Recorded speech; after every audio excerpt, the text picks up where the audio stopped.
Welcome back to the Fight-or-Fl1ght podcast. Today, we're stepping into something much different, raw, real, and something that's been lived.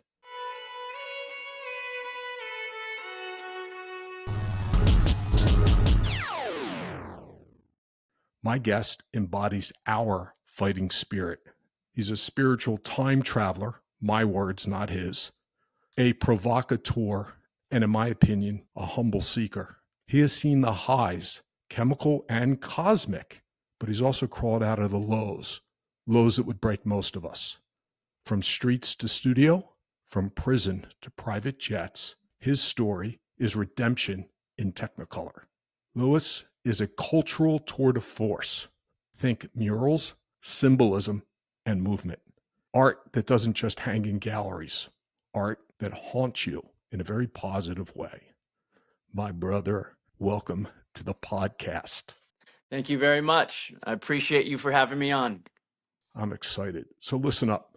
Before we talk art or legacy or spirituality, for friends, family, and cohorts whose vibrations have not yet connected with you, allow me to run some real-time targets just for perspective. You ready? Yep. Correct me if I get anything wrong. Lewis is a contemporary artist with deep roots in street art and skateboard culture.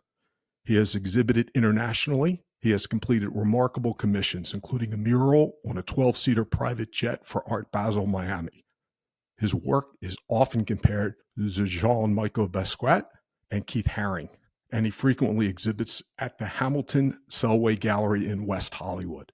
Lewis is a lifelong surfer, a spiritual seeker, a purposeful creator, and one in tune with others. His situational awareness is mature beyond most. His journey includes overcoming challenges in personal life, including incarceration, during which time he not only honed his craft, but he found redemption in creation, which we'll dive into. His commercial work spans the Stanley Cup, Soho House, Denison Yachting, and so much more. My brother is a blend of authenticity, vision, and in my opinion, fearless creativity. So listen up, lean in. He is the perfect guest to explore the intersection of art, purpose, and transformation in today's complex world.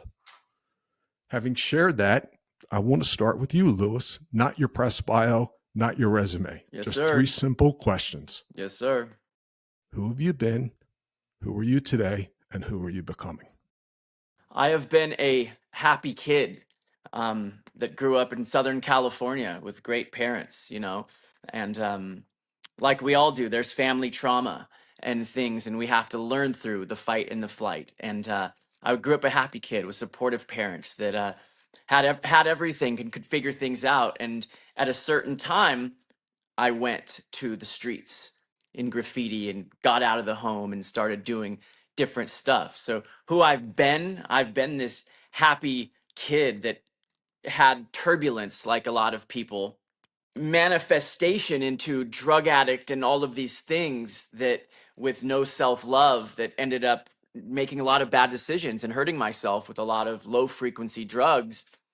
And I had to spin off through the trials and tribulations to enter the man I am now through a lot of work, a lot of psychological work, a lot of learning about the fight and the flight. It's so intrinsic that this podcast is called that, right? And I've had to give my life back to light and God and being of service, right? And that is of the now, that is of the flesh, that is of this current time. And who am I going to be is a spirit of light that gives. I'm a giver. I give everything to everybody. That's why I've been burned by so many people, because I hold nothing. I'm a vessel of information, love, and light. And and I'm just going to be a better man. I'm going to be a better man for my life, right? And make all the best decisions and treat my body well and share information that helps build people up. Will I struggle? Yes, because we all struggle. But those are the 3 hits. Those are the 3 hits that I see now, and keeping it from the dark to the light. You know what I mean? The yin to the yang, the uh, Awesome. the flow. Yeah, so let me ask this question. There was a point in time when you were not a giver, as we had discussed earlier on, you were a taker. Hmm. I'm I'm curious, what pulled you in first? The danger, the rhythm, the need to be seen. What took you to the dark side? And as a taker, where were you when you first hit the wall and said something's got to change? Well, so I'm going to rewind that and start with I grew up very surfing, skateboarding, street culture in the early 90s, right? Late 80s, early 90s. And Grateful Dead tour, I was on Grateful Dead tour for 4 years, sleeping in VW buses, selling grilled cheeses, beers, mushrooms to get a hotel room to hopefully sleep so I didn't have to sleep in the car or in a park, right? And I wasn't a taker then. I still had love in me.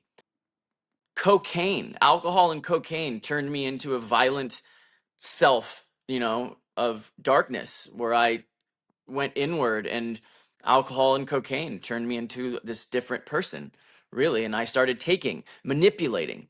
I was always able to get whatever girl I wanted, to get whatever this. I was good at shit, right? At a young age. So I was like this manipulative, pretty kid that was rolling around and could do everything and knew everybody. And it became dark after I started using and abusing. The self love went out, the skateboarding went away. I stopped surfing. I was a sponsored surfer since I was young. And once I went up to Hollywood, and I met a group of people and I started doing cocaine actively and became an addict and an Mm, alcoholic.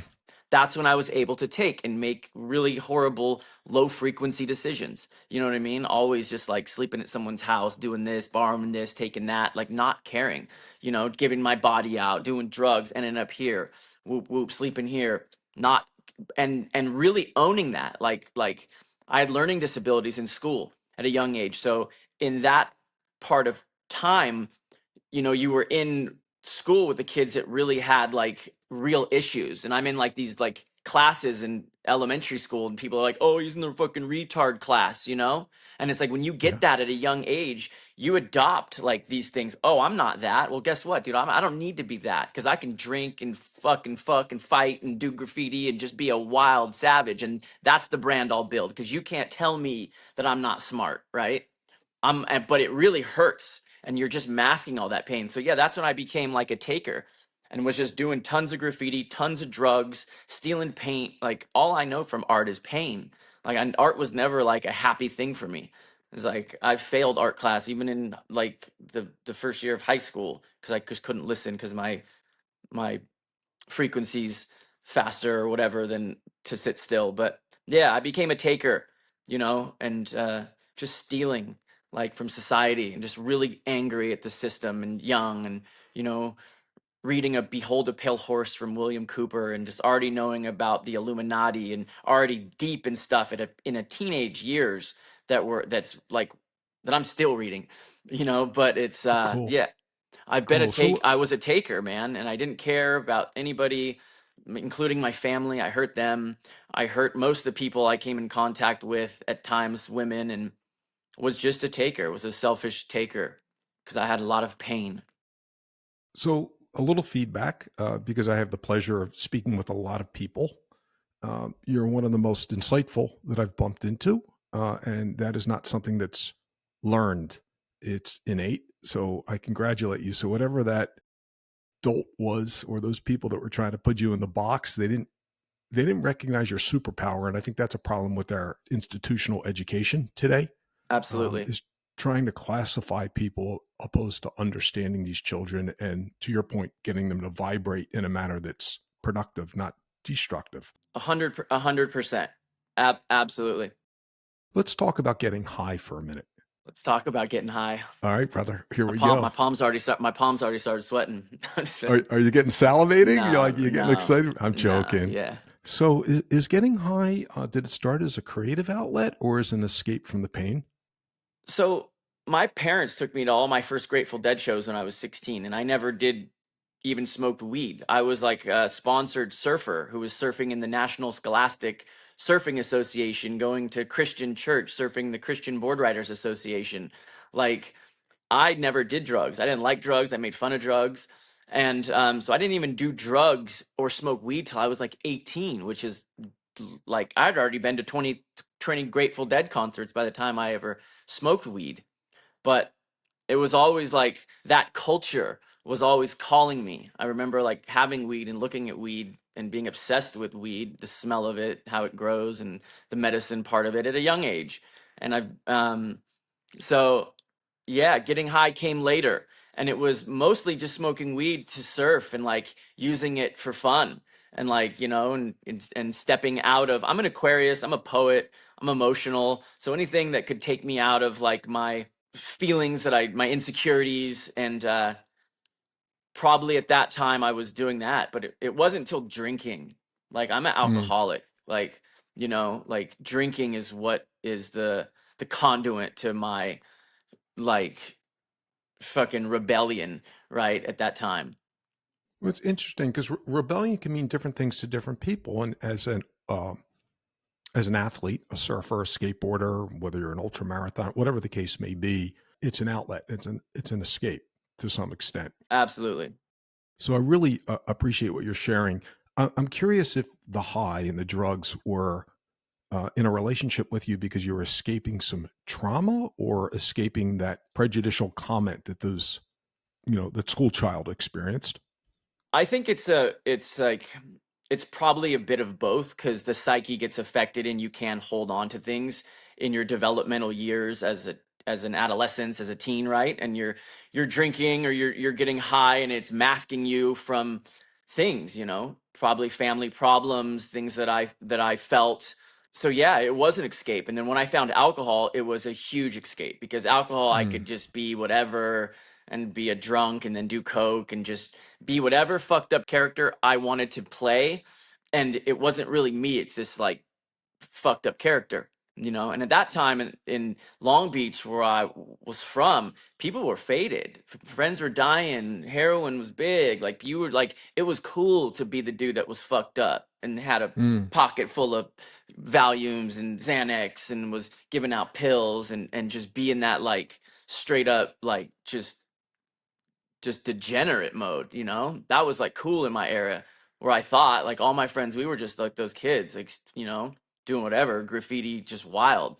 And at that point, I was so numb that like I shunned my family, I shunned everything. And I was a drug dealer since a young age. So you're just, I'm in that role, right? Like I'm in that street role young. And then I just had to put all these masks on, wear masks to like fit in, whether it was like this surf group or the hood over here or this or getting mm. weed, all those things I had to become. And most probably teens at that age are like playing baseball or going to here and doing this and doing that. Like I was in the streets in America, like doing wild shit. Yeah, growing So calluses and seeing yeah. So the I became that. vulgarities. Yeah, so I became that person like, yeah, I was doing like wild stuff. I caught one of my first cases at a young age on a Grateful Dead lot in Pittsburgh, Pennsylvania, hitting an undercover cop over the head with a skateboard and got an aggravated assault on an undercover agent by the time I was 19, 18. You know what I'm saying? And this is already after multiple arrests at a young age for having mushrooms on me. So I ended up in the court system very young. My poor mom, trying to get me to all these court cases, and then she just like stopped because like you can't control this. I had failure to appear warrants. Like I was like young with warrants and failure to appears. When you're that already by 18, that's what you think of yourself in the system, and you're already deep and you're a criminal and you're evading mail and you're just bouncing around doing drugs. Like it you turn into a completely different person. You're living in like it's not normal. So let me digress because listening to you speak, something comes to my mind, and then I want to come back into dealing drugs and the arrest records, if that's okay. Yep. Self worth. Growing up, if you have low self worth and you're telling yourself or oneself that, do you almost manifest reality and the future? Absolutely. That's the Talk to me gem about of the that. universe. That's the rain. That's the spiritual sprinkles. That's the things that we all can get, right? I talk to myself, and that's part Mm, of like my language that I paint and I speak about. I told myself I was a loser. I was good at all yeah, this stuff. I was just that. I was okay being that, so I didn't have to have any responsibilities. And I was right. okay with that because I still got girls. I still could be anywhere. I still had shit. You know what I mean? Even though I was a drug addict and a low frequency. but I spoke all that into existence. Right. It was cool to be this. Yeah, whatever, dude, I'm this, that. You can speak that. I became it. So we become what we speak. So knowing that, right? Knowing that language, that self abuse, that self talk, after I came out of prison and I joined the light, I was able to use that same language that I already used to be able to create new portholes of entry for my spirit and for my business and for me, because I am a manifesting generator and I'm great with people. Like, people are my thing. Yeah. So once I got sobriety, and I learned how to love myself again, it was only needing sobriety. Like, I woke up in federal prison one day, 4 months in, 3 months, however it was. I remember I even told my mom, I woke up one day on the bunk, I sat up, and I was like, I love myself. Wow. I feel like I'm 14 again. This is awesome. I feel like normal. I'm not that. That was a cloudy, scared drug, you know. And so yeah, you can speak yourself into whatever you want, and that is one of the key elements of producing, being a producer, manifesting your beliefs into reality. You have to work hard, So but yeah, let me follow that up because I'm deeply interested in your point of view. There are many people out there going through really difficult times, laid off because of Doge, tariffs, the whole world, right? AI, all of it. Back up against the wall. You want to manifest something positive. How does one, in the moment of despair, manifest something positive? And what lessons have you learned through your journey that you can share with us now? in my personal belief structure, like, you have to me, I have God, right? So I lay everything on a certain feeling, a certain belief structure that I have. And this is just personal for me.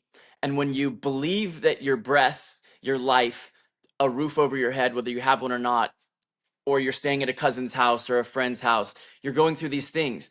You just have to be so grateful to be alive that your spiritual endurance carries your mind and your body to activate, to produce. A lot of people that go inward with high cortisol and get all these fear based people that the world has created with all of this nonsense, they go so far inward with their low frequency that they don't even have a witty mind. They've lost hope.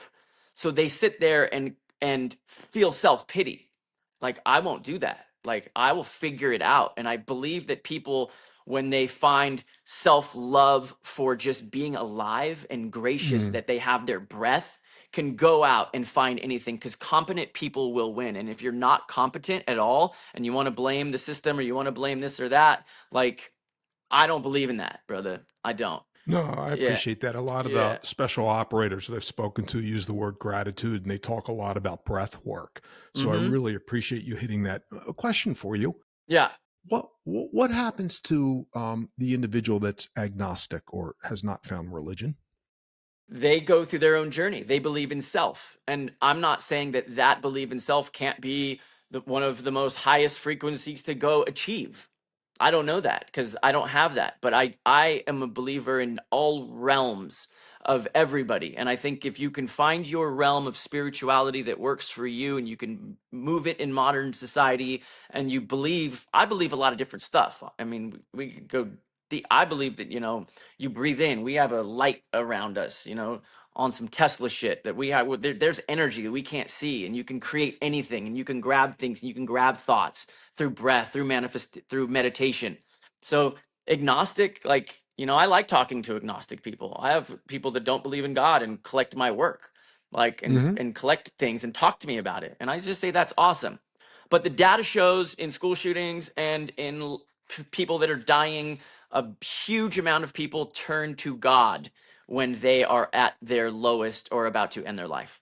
So I say that to agnostic, to anybody, like, only they will know their last 10 minutes of their life if they get to think about it. And, and what does that look like? You know? No, I appreciate. Yeah, I Yeah. appreciate that. So my takeaway from what you're sharing with us is positivity and forward progress can be manifested. Yep. It can be spoken, and it starts with self worth and loving thyself. And to your point, gratitude and breath work are fundamental tenets to getting there. So I appreciate how you distilled that. What was that seminal moment like when you got arrested and what happened? For federal prison, I'm meaning. So I'm going to share this, Mom. So the FBI was at my parents' house, watching my parents' house, and they didn't even get me, right? I never actually got caught. I got ratted on and wore wires from somebody that sold kilos of cocaine to an undercover FBI agent. And the FBI thought I was somebody different than I was. And the FBI got my mom and my little brother when she was driving him to school, which is heartbreaking. And Mm. they thought it was me, you know, and I would never wish, like, out of everything I've done, I don't regret anything except the pain that I caused my parents and my family.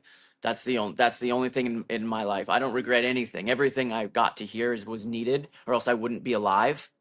But it did cause my family pain, and I've also had to live with that, but that has been.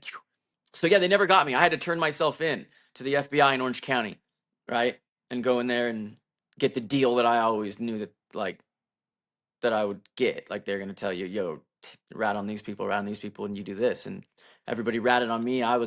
They weren't really doing what I was doing, and I always knew that I was gonna get caught at some point because that's what I did, and yeah, I turned myself into the FBI, and that's when it started. And then it was a long pre-trial years of Mm-hmm. snorting oxycontins and MDC with a top lawyer, thinking I'm going to get 14 years in prison, right? Wanting to Wow. die, like literally thinking I'm going to die, swallowing handfuls of pills and washing them down with handles of vodka while at a celebrity's house in Beverly Hills or Bel Air. Like, my life's been crazy. It's been like a fucking movie, and so many lives. So yeah, the FBI never arrested me. I turned myself in, and then I took the court case, fought it because they didn't have really any evidence on me. But in federal court, two people can point the finger at you, and it's called conspiracy, and it's a 5-year automatic minimum. So it was a big Fed case, and I had to plea bargain for something I didn't do. Did you do 5 years? No, no, no. I did. I got 36 months, and I had to plea bargain. My lawyer literally said, if you lose today and they have more discovery on you, you're going to get 10 years. Or because he was a big lawyer and they're all connected, they're going to give you one last plea deal. If you were my son, I would take it. And I knew that I was a drug addict. I was wild. I sold drugs. I did what they were saying I did.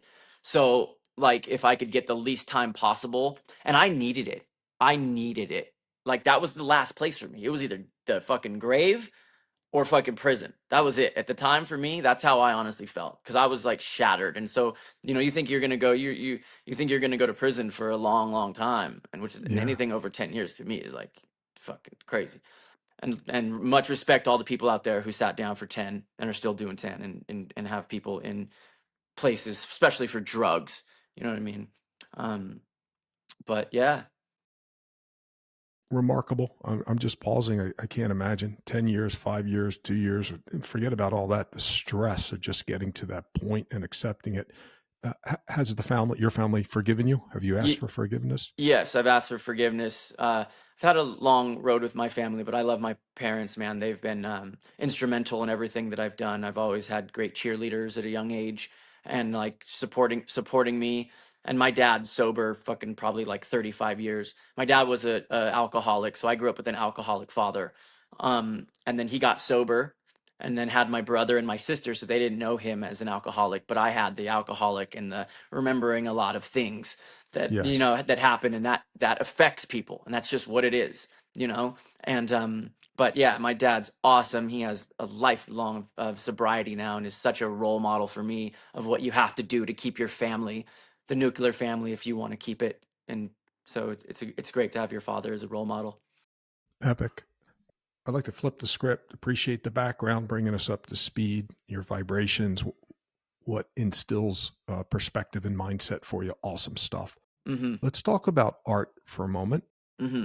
You're a graffiti artist, you get confused with the world of drugs. Then you came back to art. When you came back to art, was that in prison or was that post incarceration? So I never left art. Like art has followed me. Anything that I've drawn on, from shoes to t-shirts, always had cultural acceptance and people wanted it. So I had a very famous clothing line by the age of 22 that was in Barney's, Saks Fifth Avenue, Fred Siegel, had every celebrity wearing it, and I was just graffitiing on clothes in Hollywood and giving it to celebrities that were my friends at the time, and What was the name of that? it was called Clothes Horse. Nice. And art has never left me. It's been with me. It's the only thing that I have that nobody could take from me, and that's how I've always felt. The one thing I have, right? You could be rich. All these kids had money. They had cars. These people have this. People have this. You're smart. You have this. I'm over here. But guess what? I got art, and that's my shit, right? That's how I thought about it Mm. young. This is my shit. I can go paint on the freeway, and you're gonna have to look at it. I'm up over there, and you can't stop me. This is nobody could take the shit from me. And I had that like street graffiti mentality my whole life, and I've used it in business, and I use it today. Like, you know what I mean? I am the rogue cat that lives in the art system that jumps around and plugs in when I want to, and is just straight up That's what I love about you. independent as fuck. You know what I mean? Like, Yeah, your effortless self shines through. I get it in every conversation that I have, and you're unapologetic, which I think more people need to be, because with that comes authenticity and comfort in who you are and what you are. So I really appreciate that. Let's talk about the art in more detail. When you paint, is it therapy? Is it confession? Is it invocation? What is it? it is therapy. It is a ceremony. I use music and I dance. I read first. You know, I paint a lot of religious iconography. And I started painting religious iconography out of the street sector before, like, I've been around forever, right? I saw all of the things happen from the inception of street art and the big names we know now to where it is now, culturally everywhere. Car companies, like I come from actual graffiti where you couldn't even tell your girlfriend or your real family because it was gross. People were like, "Ew, you tag on fucking newspaper stands and write on the freeway? That's fucking disgusting." Now it's like, "Oh, you're a graffiti artist." Oh, like now it's cool, right? But like, Yeah, so the art it's a ceremonial experience, and it's a dialogue with myself and history, and it's changed because I had to learn about the academic and the vernacular of art, and what art that is timeless is supposed to be versus just painting something. So I challenge history. I redo and appropriate Caravaggio's and Rubens and read on them and see, you know, put myself in like modern position of like having a huge studio. What am I trying to say? You know, if they found that if the world went away and they came back 200 years from now and they walked in the studio right now, what would they think, right?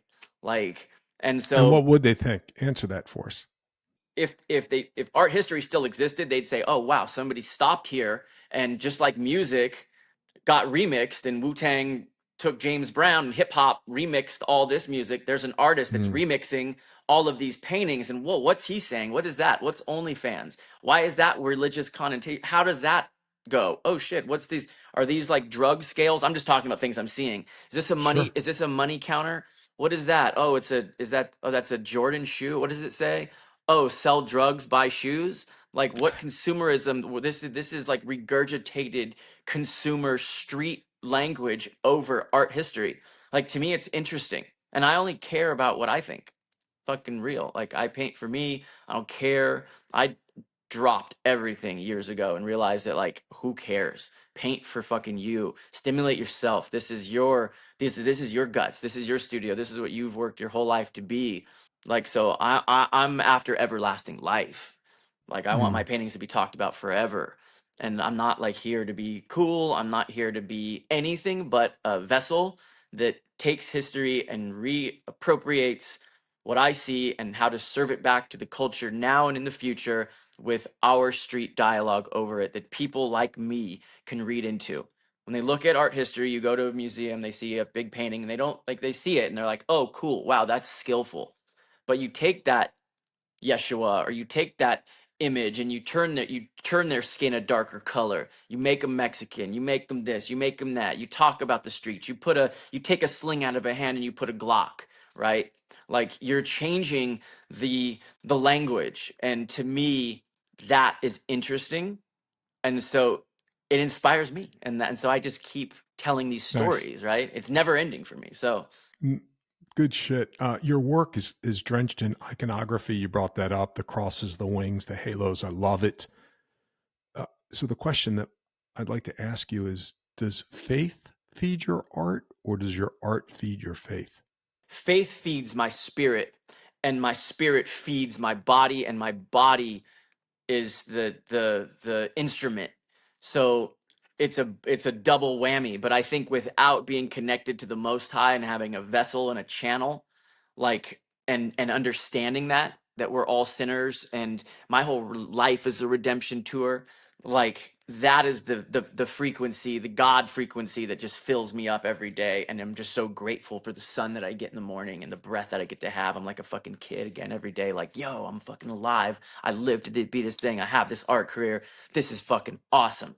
And then I can go in and paint these. But I also have other series where I turn on, I'll eat mushrooms and I'll get emotional, and I will paint and I will move, and I'll get emotional, and I'll stimulate movement. I'll stimulate words. Most of my Mm. collectors, and I've never Hmm. said this on anything, lots of my collectors literally cry with me. I know that sounds crazy, right? But they have someone in their family that they've either lost to prison, drugs, suicide, alcoholism, all the things that I talk about peeling off me and climbing through, right? These are the people that see me. And when they see my work, they meet me, and then they're like, wow, like we have a connection through a spiritual realm from your painting and the investment that we're going to make to a family story. And then they tell me their story, and then and it's like it's gut wrenching as well, because we all have stories, right? And I'm a storyteller. So this is an emotional journey for me, bro. It's been emotional, and like I don't just sell art to people, bro. I'm an experience. People come out here. I built a house out on a mountain here. I have art people coming out this weekend. I put them in my house on the mountain. They get to live in my build and then come down here, and we get to just vomit the spirit and the psychology of Mm. like family trials and tribulations, That's fight and so flight, cool. and then we bond. Nice. So let's lean into the existentialism of the art in this experience. I want to ask some broad questions and then get quite narrow with you quickly. Cool. So broadly, are artists born different or broken differently? I think that you're born to create. The creative endurance is there. You can go get a job. Most people get it swept away from them because they get into the matrix and have to go work and stuff, and it gets stripped from them, especially a lot of people that go to art school. But I think when you just have that, I think there's this certain amount of people that it's just in your guts, and you just have to create. And you do it for $1, you do it for $1 million, and you do it when you have the world stage, you do it when no one's looking, and you do it with the same love and integrity the whole time. What is the cost of experiencing too much? Oh, there's no such thing as experiencing too much. There's no such thing. The closer you could get to the darkness and be able to come back, and the light, like you're only going to be information, right? Like you're only going to get information to download into you. So to me, like pushing life to the ends, pushing conversation, pushing thought, idea through art, through community, through everything. They're like, push it.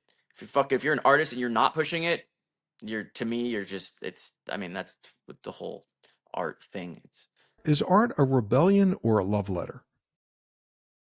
depends if depends if like you're listening to Bob Marley or Radiohead. No. Nice. Um, like I dig you. I feel you. but yeah, to me it's rebellion, and it's the voice of the youth, it's the voice of the street, it's the voice of the in the academic realms. It's I can would say, like a lot of people, artists that I see or share gallery space with, it's a love letter. A lot of people don't paint out of guts or pain or that thing, right? No, yeah. Talk to me about the drip factor of your studio. I have a sense of what happens there. It feels like an altar and an experience.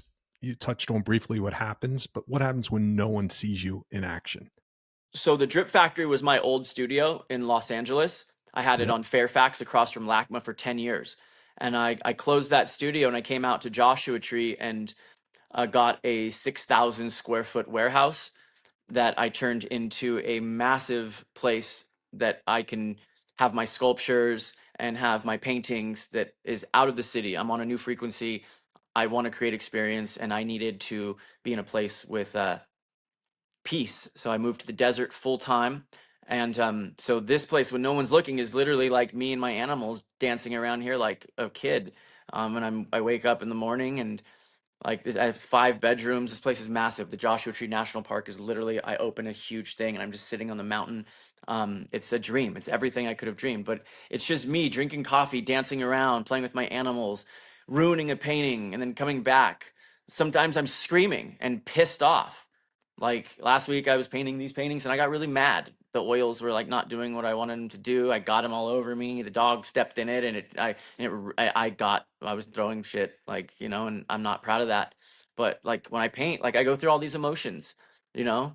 Like I do different stuff. I smoke DMT.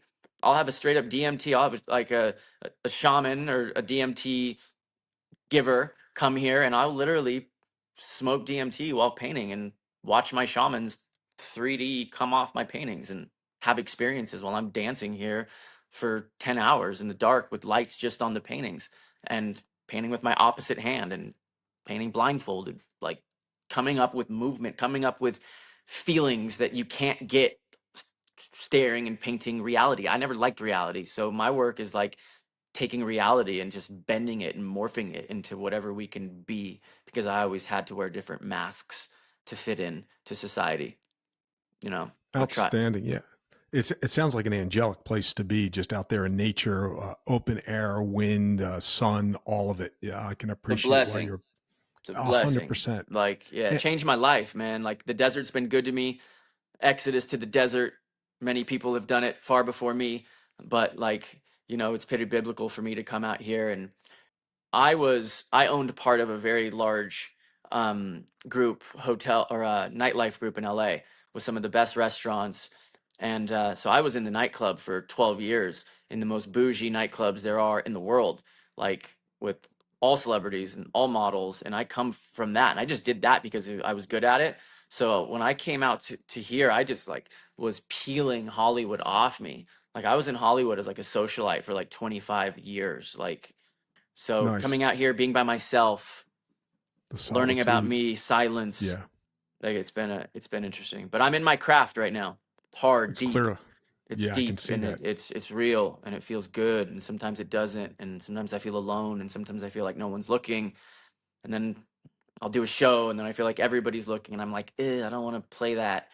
At the end of the day, like I just want to own my own time and just be able to create what I want to create for me. And if the audience wants to receive it, then let's talk. Bless him. Yeah, for sure. Tell me about your tattoos. You have an amazing collection of them. Yeah, yeah, I just get a couple people to tattoo me. My best friend growing up who was on Dead Tour with me, Wade one. He was at Shamrocks for years, and I lived on Sunset right across from Shamrock. So he was like there, and Dr. Wu, and a couple different tattoo artists like Wade and Wu from Hmm. Shamrocks tattoo me. And I got some random people too in different countries I've traveled and shit. Real did this one. Shout out to KBH. But yeah, man, tattoos are Very cool. cool. I like them. Nice. I like them. Anytime I get tattooed, I need the pain. That's why I get tattoos. And none of them, I never have them drawn out. Every tattoo, I like get there and we freestyle it, like sketch it there. Like there's never been one that I was like, I want this. It's always like, this is the thoughts. So it's all just like nothing's permanent. Like it is permanent, but it's like I For didn't. sure. Yeah, it's just like, yo, let's blast this. Cool.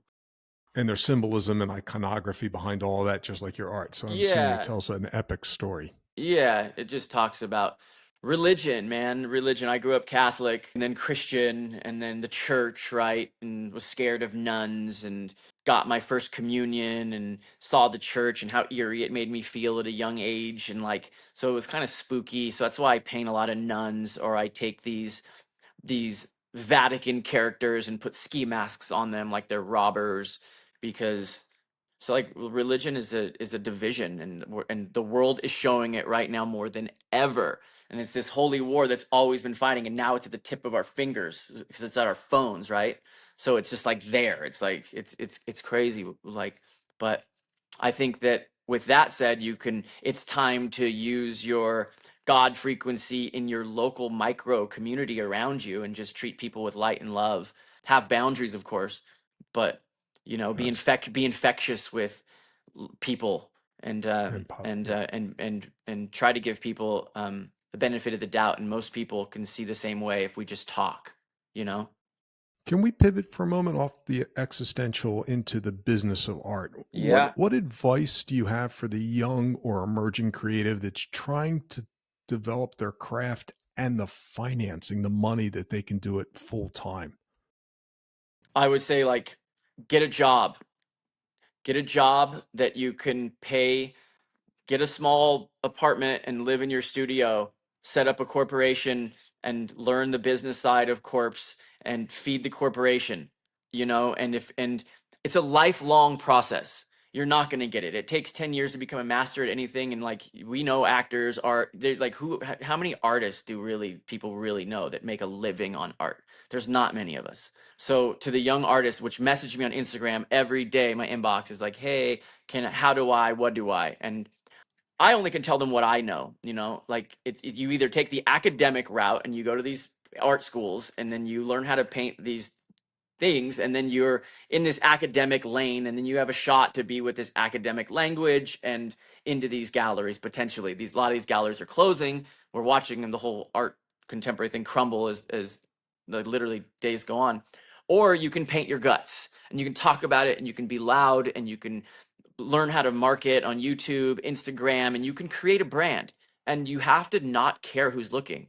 If you have 100 followers or 1 million, you have to act the same. You have to love your craft so much and love what you're putting out that it's infectious, because people that love what they do and have something, if it's culturally any what significant, if somebody can feel the vibration and your love for it and it's somewhat cool, your friends will want to support you and your family. And if you can't get your local community to support you, your friends and your family, it might take a little longer, but you just have to fucking stay at it. No, I appreciate it. There's the comment, oh, the starving artist. There's the concern about AI. And then there's the general concern about, hey, where do you get a patron or an endowment so that you can do this magical and amazing personal journey that others appreciate and want to buy? My personal feeling is that the humanities and artists like yourself that create these experiences are going to be more valued and even more important in the digital AI age than ever before, because it's the je ne sais quoi. It's that intangible, whatever it is that you're channeling that others are going to need. So the practical side is paying bills, and I get that. Yeah. So I appreciate the guidance of balance. You know, yeah. Yeah. AI is here, huh? And it's like, and Yes, we'll sir. we'll we'll see what's gonna happen. But I agree. I think that the human component of loving the craft, I think that'll never be, even if AI gets huge in movies and this and that, there'll always be the soul patrollers that look for the human. It'll just make the human component so much stronger and Bro, that's your next timeless. painting, The Soul Patrollers. Really well said. At the title of something. Hey, I want to flip the script. Let's do some rapid fire. Are you good for some afterburners? Let's burn them. All right, brother. Heaven or hallucination? Heaven. Redemption, is it earned or given? It's earned. It's earned, but it's also given. If you, yeah, that one could go on a long way. But What's louder, applause or silence? silence. If guilt had a color, what would it be? That's an amazing question. I want to say black, but I love black for everything. So, it'd be the color whoever's eyes were guilty. How's that? Louis, what's your favorite sin to forgive? I don't have a favorite anything, but probably, that's a deep, deep, deep question. Um, I'll come back to that at the end. Nice. Do angels ever get tired of watching? No, because they're the watchers. Do you pray when prayer stops working? Absolutely. Absolutely. What piece would you burn if no one could see it again? I have so many of them. Probably like the last 15 years of my life that's sitting over here. Like, I have hundreds of canvases that have followed me for decades. Death or mediocrity? What's scarier? Probably mediocrity. Yeah, absolutely. Have you ever looked your shadow in the eye and nodded yes? 100 times. Yeah, yes. What do you want your very last painting to say? My very last painting, Risen. Risen. Yeah, my graffiti name since early 90s, Uh, Rise. Rise. Really nice. Yeah, Tell me, graffiti or confession, which is more honest? graffiti, because everybody holds off on confession a little bit. Truth, it's a fact. Yeah. Tell me something. If God commissioned your next piece, what's your first brushstroke? It would probably be a spray can, and it would just be a movement that I let the body do. It would have no form. There would be no stroke. It would just be a movement that I had the energy from. Yeah, and it would definitely be a spray can just for fun because it's I like spray paint. Have you forgiven your former self? Yes. Yes. And I'm still in the process because yes, the answer is yes. But Congrats, you brother. keep doing that. You keep forgiving yourself, right? Amen. Are you free? I'm free as I'm free. I'm so free. Yeah. Brother, Yes, I am. I'm blessed to have you in my circle. Thank you for showing up, for being honest, for reminding us that destruction can be divine and Yeah. resurrection is loud. Yeah. I appreciate you and I'd like to share this with you and the audience. It's important to have a roadmap and know who you were, right? But it's also important not to be accepting that and learning from those lessons. And as you grow into your new self and you manifest, to set boundaries and not be treated like the person that you were. So I talk about my past because it pours gasoline on the man that gets to speak and tell my story in order to hopefully help others that are going through trials and tribulations as well. So I'm not stuck in my past. I've had to use the past and learn how to articulate it in order to paint the bodies of work and transcend new language into being of service, and that's what I believe and hope my art is. So, Thank you. Your story proves that resurrection isn't linear. It's not a chapter, but it's clearly your lifestyle. amen. To everyone listening, this isn't art hanging on the wall. It's about us survival. Louis, if people want to get in touch with you, whether it's for a speaking engagement, a retreat, or something of that nature, how would you like people to do that? My Instagram is at Louis, LOUIS CARREON. You can send me a direct message on Instagram and I respond. And I'm always into doing speaking, talking, having open studios, men's groups, whatever. I love sharing my story and I love hearing yours. And I donate my time to people that are in need to speak to somebody.